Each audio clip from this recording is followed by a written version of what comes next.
Bonjour à toutes et à tous, bienvenue dans cette édition régionale. Avant les titres, tout de suite vos prévisions météorologiques.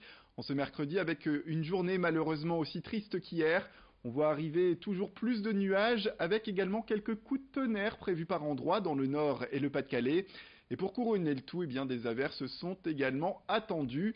Côté température, on garde des maximales assez faibles. On note 9 degrés à Villeneuve-d'Ascq au meilleur de la journée, 10 degrés à Lens, 8 degrés à Dunkerque ou encore 8 degrés à Calais.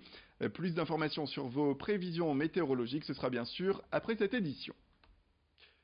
Les titres, et c'est l'heure du bilan pour le grand débat national qui s'est organisé dans le Nord, comme partout en France. C'était du 15 janvier au 15 mars dernier. Jacques Vernier, un des 4 coordinateurs, a dressé des chiffres ce matin. Et ce sont plus de 339 sessions de débat qui ont été mises en place dans le Nord. 129 cahiers de doléances ont quant à eux été remis au préfet. Des discussions qui étaient articulées durant les débats autour de 4 thématiques, on le rappelle. C'était sélectionné par le gouvernement. Il y avait la transition écologique, la fiscalité et les dépenses publiques, la démocratie et la citoyenneté ou encore l'organisation de l'État et des services publics.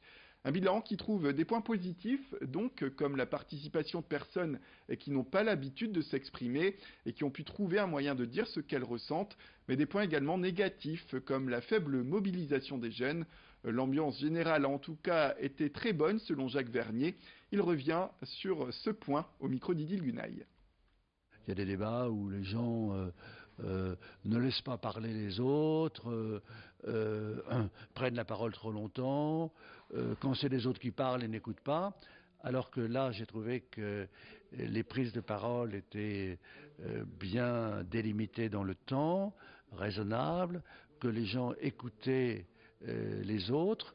Donc oui, les gens ont parlé, se sont parlé et se sont écoutés. Il y a eu parfois des paroles fortes. Moi qui suis un ancien élu, il y a quelqu'un qui a dit les élus ne foutent rien, mesdames et messieurs les élus, rentrez de vacances. Bon, il y a quand même des élus qui bossent et qui bossent parfois même énormément, donc il y a eu des phrases forcément choquantes. Enfin bon, on était là pour les entendre. Hier soir, à l'université de Lille 2, Delphine Batteau, la présidente du mouvement politique Génération Écologie, est venue rencontrer les étudiants pour parler des dangers climatiques auxquels la Terre est confrontée. L'ancienne ministre s'est d'ailleurs réjouie de voir la jeunesse se mobiliser, notamment à travers les fameuses marches pour le climat qui sont organisées de plus en plus en France. Le message est fort et lancé à Lille, une des villes les plus polluées de France selon elle. La pollution qui reste d'ailleurs l'une des premières causes de décès en France. Rémi Desremeaux a pu lui poser quelques questions. Tout de suite les propos de Delphine Batteau. Je vais à la rencontre des jeunes, voilà, parce que c'est aujourd'hui eux qui sont à la pointe d'une interpellation de l'ensemble de la société. C'est eux qui sont les plus conscients de la gravité dans laquelle nous trouvons, du risque d'effondrement qui est là, de l'effondrement des populations, par exemple d'insectes, de poissons, d'oiseaux, etc., qui est en cours aujourd'hui. C'est même pas une prévision pour plus tard. Et donc oui, je pense que c'est la jeunesse qui peut réveiller la société française, qui peut réveiller l'Europe et le monde aujourd'hui. Et voilà, donc ça m'intéresse vraiment d'avoir cet échange, pas seulement sur les constats, mais aussi sur ce qu'il faut faire, sur les solutions.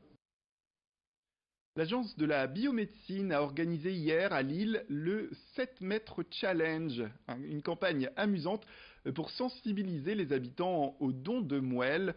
Pour ce grand défi, une plateforme haute de 7 mètres a été installée sur la place de la République.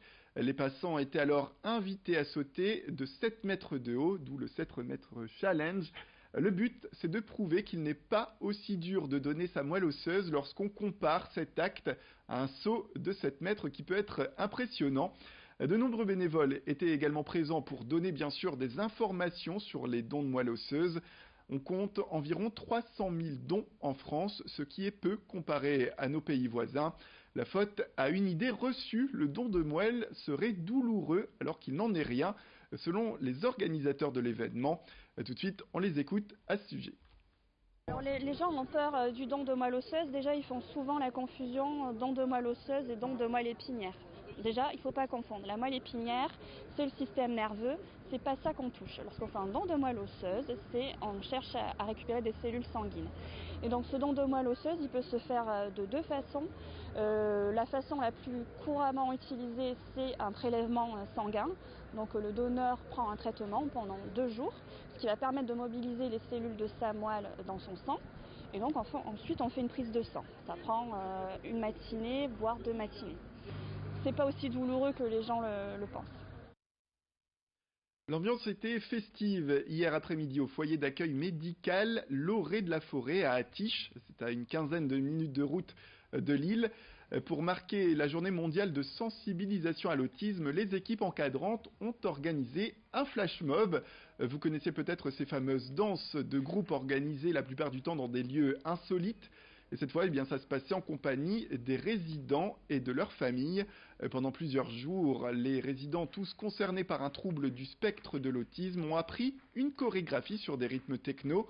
L'occasion pour eux de laisser parler leur corps et surtout de s'exprimer par le biais de la musique. Un point qui se veut être positif pour ces personnes qui craignent parfois l'effet de masse. Idil Gunay est allé sur place, interview. C'est un défi pour tout le monde, puisque c'est réunir des personnes autistes pour lesquelles l'interaction sociale, l'effet de groupe n'est pas forcément toujours intéressant, de se réunir à un moment donné pour danser ensemble. Voilà, symboliquement représenter cette journée tous en bleu, puisqu'on est tous en bleu. Et donc ils ont répété le soir, individuellement ou à plusieurs, vous allez voir. C'est forcément pas harmonieux parce que c'est compliqué. Une personne autiste n'est pas forcément en accord avec son corps. Les mouvements, répéter, imiter, c'est compliqué. Donc je pense que l'idée, c'est pas forcément la réussite du flash mob dans sa chorégraphie, mais le fait d'être tous ensemble, de partager à un moment donné et de parler de l'autisme. Voilà, c'est la fin de cette édition. Merci à toutes et à tous de nous avoir suivis. Restez avec nous, l'information continue avec un prochain flash au prochain quart d'heure. Sans oublier la météo qui arrive tout de suite après le jingle.